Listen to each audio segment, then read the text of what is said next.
Someone, please. Let me do this. Let me do this. Yes! Why did I move here? Yes! Guess it was the weather. Yes! Or No!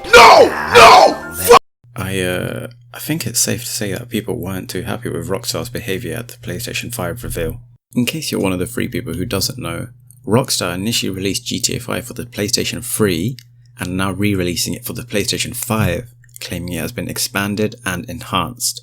It should also be noted that Rockstar announced this on the 12th of June and it is now the 13th of July, and we still don't really know what expanded and enhanced means. Now I'll admit, if I was a shareholder at Take-Two Interactive, the company which owns Rockstar, I would be rubbing my hands in glee at this news. GTA 5 has been insanely successful. On the first day of release alone, GTA 5 more than tripled the cost of producing and promoting the game. And then they released GTA Online with its inflated prices, and the microtransactions started bringing in even more cash. GTA Online was suddenly the cash cow that they could milk dry, taking even the dust, and then magically the next day the cow would be fat again and ready to milk. It's clear that Rockstar has joined pretty much all other developers and doubled down on microtransactions being the big money maker. You don't release a game that, to this day, continues to sell millions of copies monthly for free on the Epic Game Store unless that's your plan. That brings us to today. The rumours about GTA 6 will continue, but we still have nothing concrete about it really. Instead, GTA 5 makes it to the PlayStation 5, and they decided to Randy Orton punt us fans in the teeth by announcing it at the same time all other studios were announcing what new games they were coming out with. Then, to add insult to injury, they actually used old generation footage in the trailer. Like, for God's sakes, they could have at least used footage from the current gen. But anyway, let's talk about the different things Rockstar could and might do.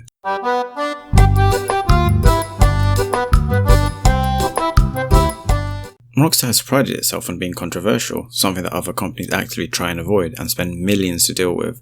Every time a new Rockstar game came out, it seemed they would face pressure from various groups to alter the game, and every time they said no. And the Grand Theft Auto series was already huge. What GTA 5 did is take it to the next level. They spent nearly the same amount on marketing as they did on development, and it paid off. Big time.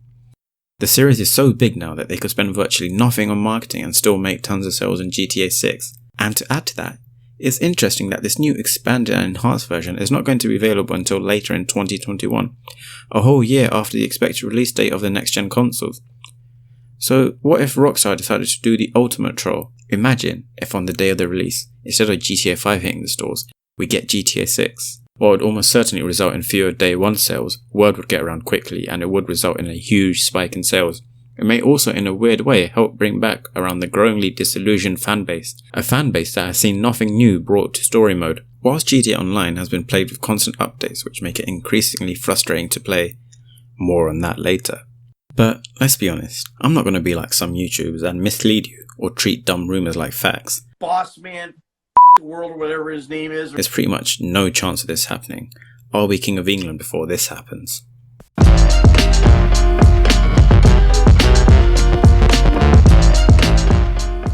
We've had GTA 5 for 7 years now.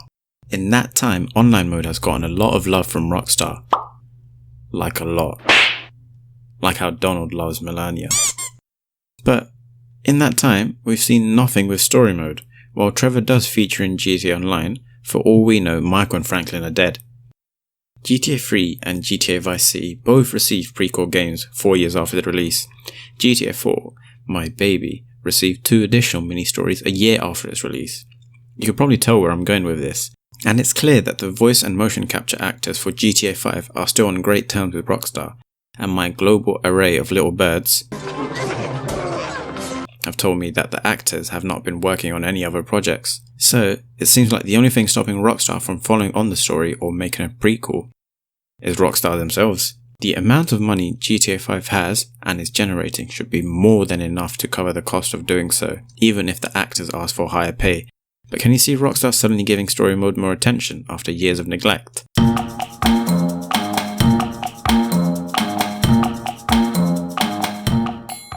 Unless you're a 12-year-old who managed to get his mum's credit card, you know that GTA Online is a shit show.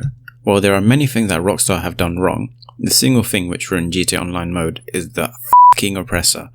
It's insanely overpowered, the thing is tiny, making targeting without auto-aim pretty much impossible, but it's also so fast and agile that even if you do, it can get out of the way before you've got time to say fuck Rockstar. And that's before I talk about those lock-on missiles. The problem is that when they introduced the oppressor, they opened up Pandora's box and can't close it anymore. If they were to remove it, what happens to the people who bought it? Well, they could refund the money, but then what about those people that bought the terabyte just for the oppressor? And what about those who bought the nightclub just for the terabyte? On the other hand, they could nerf the oppressor. They already introduced the missile limit, but it's quite easy to get around that. Personally, I would alter the lock-on mechanism, needing the player to aim at the target for a certain amount of time to activate the lock-on, similar to the homing missile. But I digress. And in a way, I do feel for Rockstar, but at the same time, they should go eat a dick because they made this mess. This port to next gen provides Rockstar with a great opportunity to make it disappear. They can keep all their money making schemes, the grind to make any sort of money and ridiculously inflated prices for everything, but clear out all the trash that's accumulated in GTA Online and tell players, look, we have this shiny new GTA Online and you can come play in it. And heck, we'll even let you transfer your character over, but you won't have your oppressors or deluxes anymore, alongside a few other tweaks we've made to milk you for as much money as we can.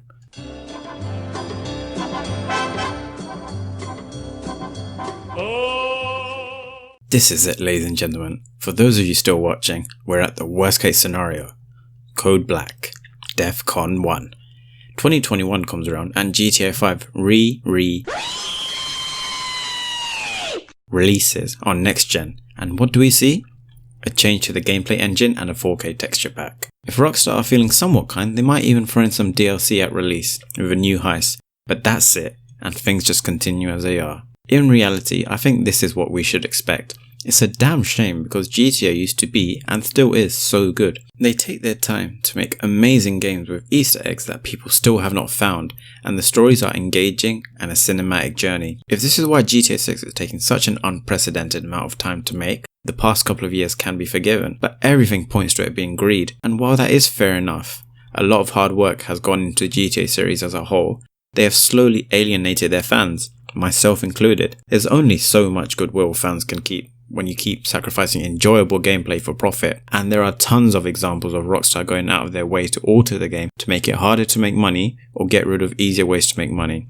Meanwhile, mechanics which ruin the experience persist to this day, and I'm not just talking about the oppressor. While virtually every game studio has gone down this path, the difference between GTA and, say, a game like FIFA is there are tons of casual fans who buy and play FIFA because they're huge football fans, so will buy the game regardless to play their favourite players and their favourite teams. But there aren't really many fans of killing and stealing vehicles.